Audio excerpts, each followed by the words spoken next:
what I want to do indeed is talk about these challenges, but maybe enlarge the discussion, show indeed what has tried to be achieved. Just a little anecdote. Before I was a professor here and visiting professor at RUB. I was at the University of Limerick in Ireland, and I used to teach on the MA of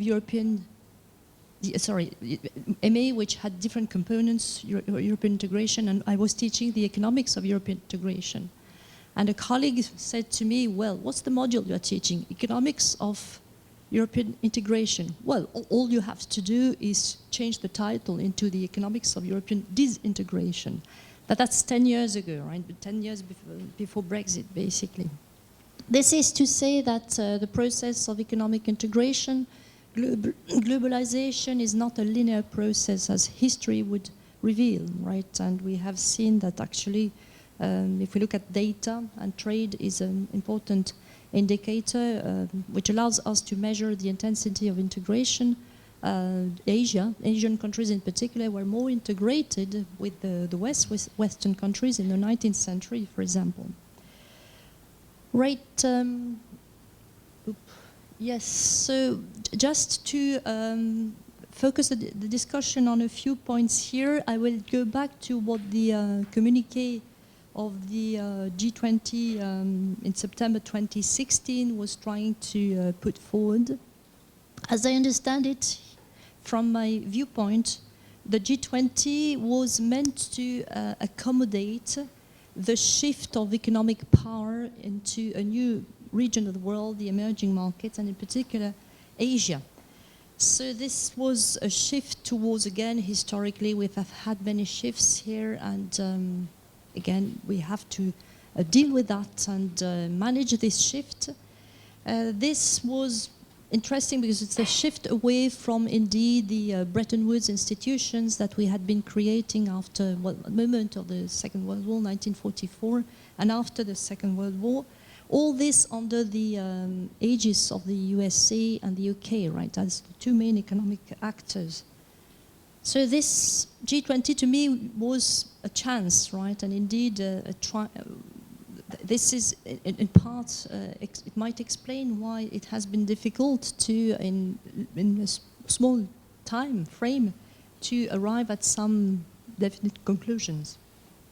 The communiqué, which was written last year in September in Hangzhou, the communiqué had main points, and I just draw a few of them. I just want to use of them to try to test, if you want, these objectives here.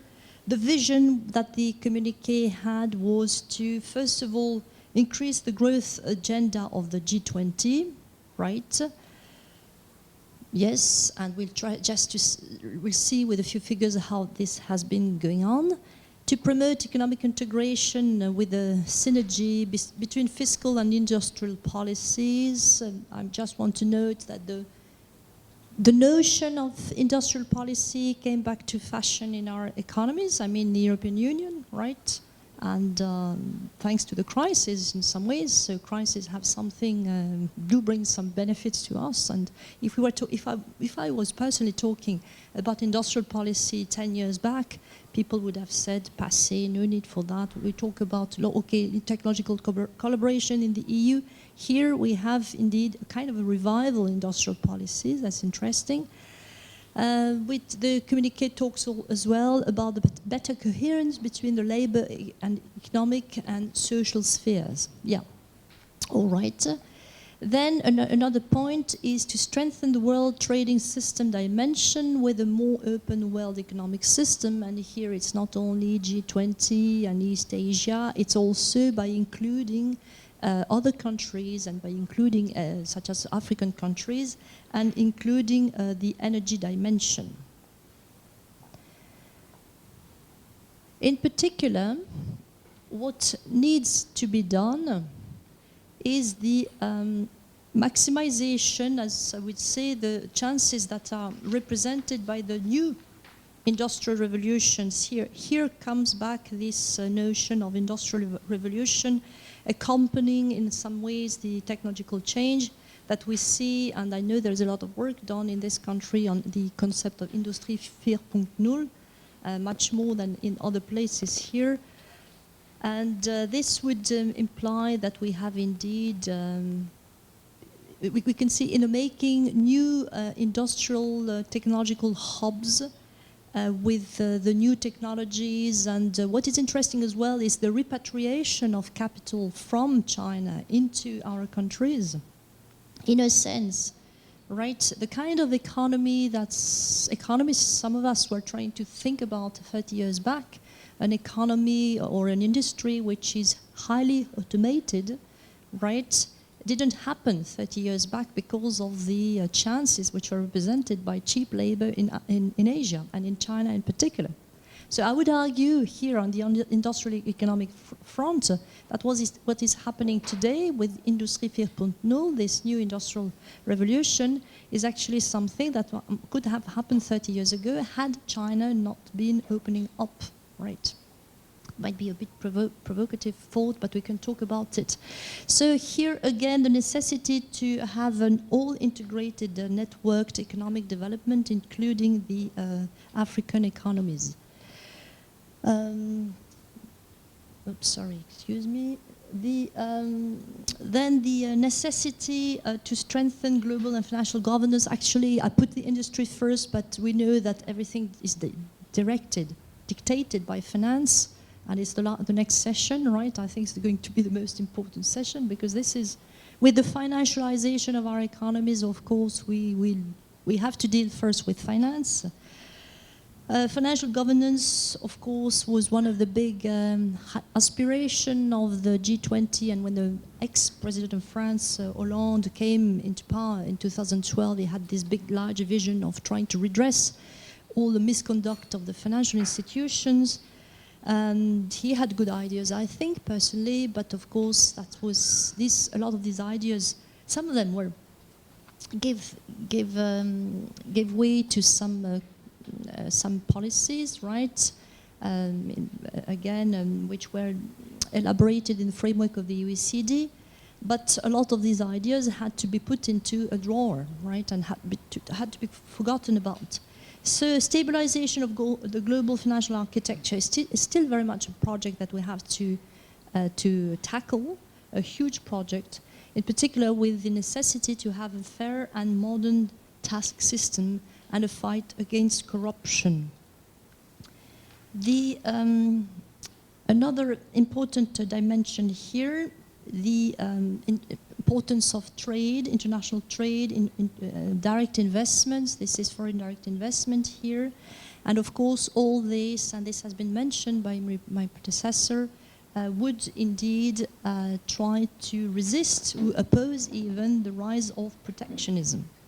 So if we do a little tiny evaluation, I didn't do an evaluation in the proper sense of the word, right? If we go on with this exercise, I might do that. But we will see that there have been small achievements. We can't say that the G20 has been actually an exercise of which didn't bring results. The BEPS proposal, for example, but the pace of reforms has been quite slow. For example, the implementation of the IMF quota reform would have given China, Russia, and Brazil more powers, but did not lead to the expected results.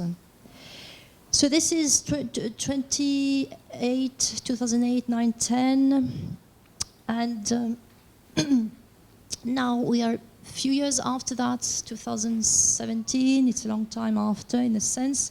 It looks as if, right, we hear quite optimistic reports that the most damaging effects of the global financial crisis are more or less under control, inverted commas, right? I should have added these.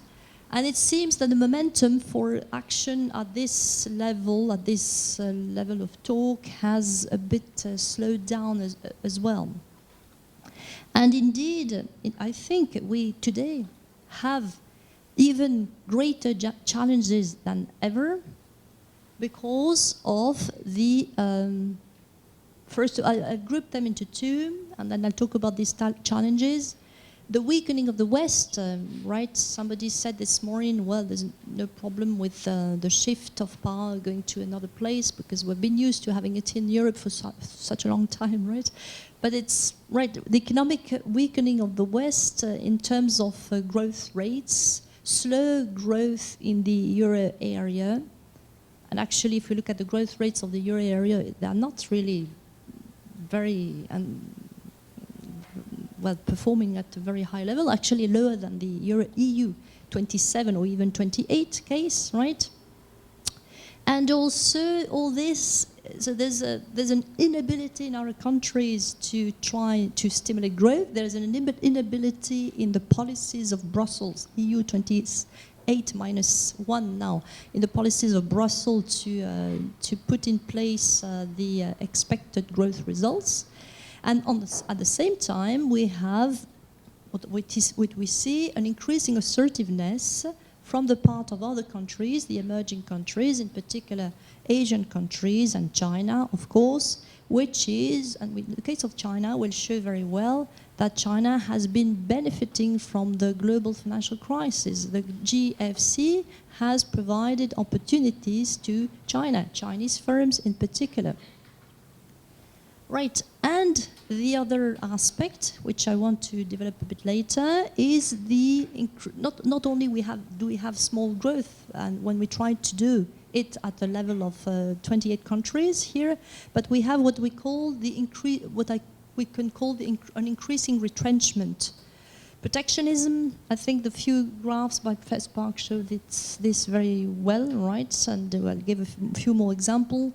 Economic disintegration, but again, here, this is what I used to say to the students, there's nothing wrong with economic integration. Disintegration, we have to accommodate the exit of the UK. For me, no surprise, they came out in 2016, right? Okay, I was expecting this personally, right? And yeah, let's live with it. We can rebuild a new Europe. So we have also, on the other side of the Atlantic, what's the new administration. To test indeed how successful, if you want, the aspirations of the G20 have been, we can show another few figures here. Now these are the trade statistics drawn from the WTO website, and indeed it shows that there has been an increase, a slight increase in trade up to the 2007-8 period, and the big drop that you see here, the V, right, in this curve, is represented by, of course, the impact of the crisis, the global financial crisis. And of course, when we look at results, this ratio, the trough is 2009. Of course, that's because of the decrease in trade. Mathematically, the next year there is a bit of trade revival, which explains the upward slope of here in this case. But we see that there has not been a true revival of trade. This is world merchandise trade to GDP ratio, right? We do not have satisfactory results. Whatever the ratio, whatever the indicator you take, it's not that I pick the one that tells the story. Whatever indicator you take, you will see that we did not go back to the trade levels of prior, those of before the crisis. If we look at the merchandise exports of leading regional trade agreements, again, here the first year is 2007, and the last year is 2015, sorry. And indeed, we have on the left-hand side, the blue is the EU 28, sorry, NAFTA, and ASEAN on the right-hand side. So, and we can see here, well, the same kind of a picture, right, with the trough, the big drop in 2008-9 in particular, and a revival of these exports in the following year, 2010. But this has not been very convincing. We still didn't go back again here. If we pick three trading areas, we still didn't see any performance, high performance after 2010. Right, so this is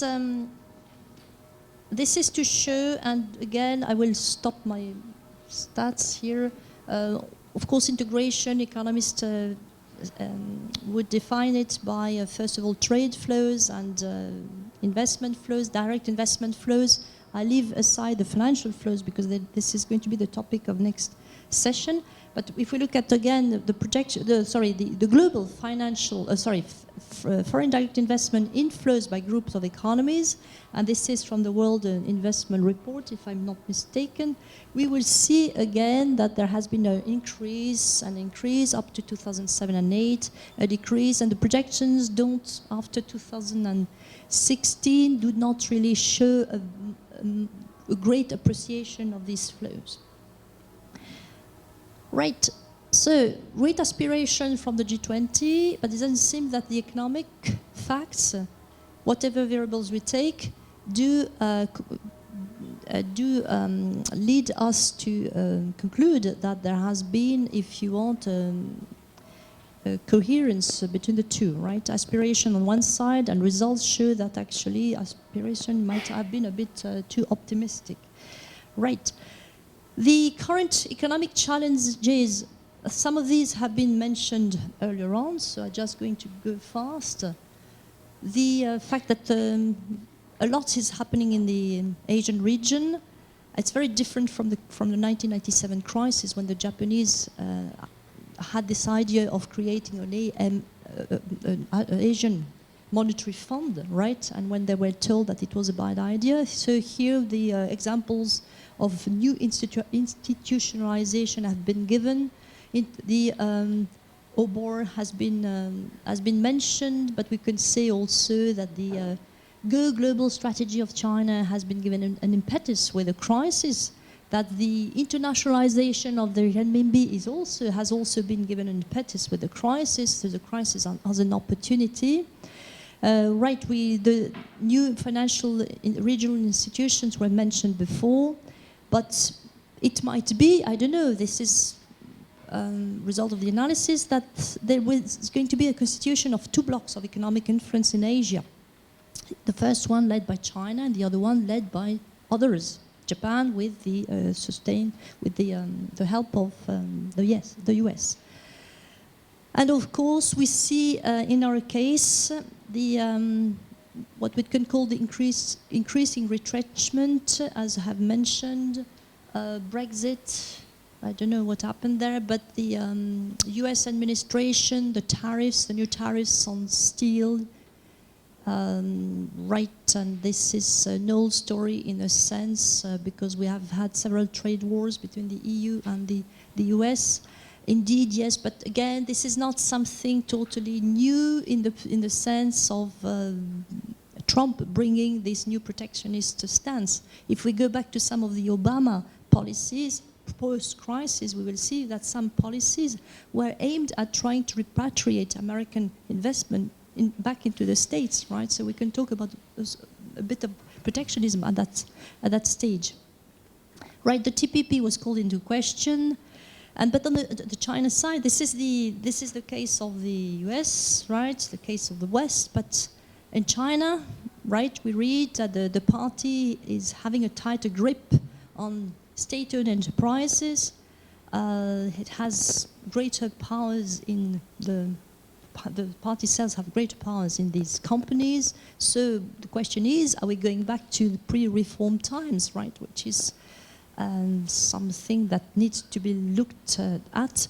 The G7 has been mentioned. So is the renaissance of the G7 the proof that there is a kind of dismantling or fracturing of the G20?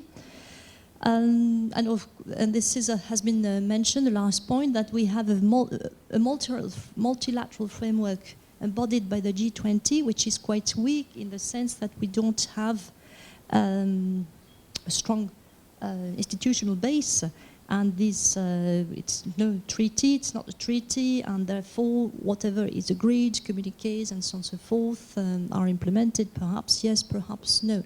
I will conclude this little talk by a very positive remark, because I'm a positive person, even if I see that disintegration is happening. So yes, let's deal with it and let's move on. In the end of the day, there is an issue which I didn't mention because I'm not qualified to talk about it, which in the end might, as in after the Second World War, might reunite all of us. It's probably the issue of security. Thanks a lot.